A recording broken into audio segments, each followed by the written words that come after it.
તારીખ 5/6/2025ના રોજ આણંદ જિલ્લાના વિદ્યાનગર પોલીસ સ્ટેશનની હદમાં પરવેજ હકીમભાઈ સૈયદ રહેવાસી અલ હયાત કોમ્પ્લેક્સ ઝાયડસ હોસ્પિટલની પાછળ તથા મોસીનભાઈ સિરાજપાન પઠાણ રહેવાસી વલાસણ નાઓ મોટરસાઇકલ ઉપર આવી અને ડ્રગ્સની હેરાફેરી કરે છે તેવી બાતમી હકીકત મળેલી હતી, જે અનુસંધાને વિદ્યાનગર પોલીસ સ્ટેશનના પોલીસ ઇન્સ્પેક્ટર ડી.આર. ગોહિલ તથા તેમના સ્ટાફના માણસો કરમસદ વલાસણ રોડ ઉપર વોચમાં રહી બાતમી હકીકતવાળી મોટરસાઇકલ આવતા બે ઈસમોને પકડી પાડેલા હતા.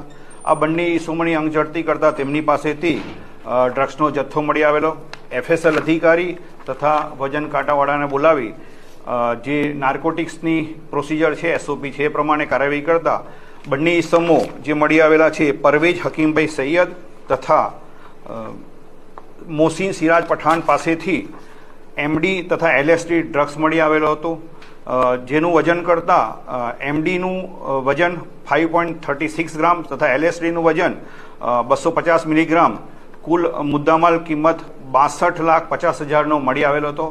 આ મુદ્દામાલ બાબતે પૂછતા આ પરવેજ આ મુદ્દામાલ લાવતો હોવાની હકીકત જણાવેલ છે અને આ બંને ઈસમોના વિરુદ્ધમાં NDPS એક્ટ હેઠળ વિદ્યાનગર પોલીસ સ્ટેશનમાં ગુનો રજીસ્ટર કરવામાં આવેલો છે.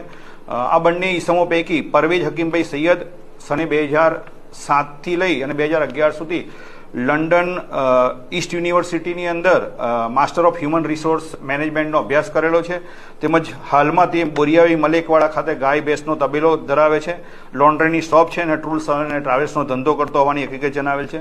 મોસીન છે તે 11 પાસ કરીને હાલમાં સાઇનબોર્ડ અને ડિઝાઇન વર્ક અને સ્કેચ બનાવવાનું કામ કરે છે.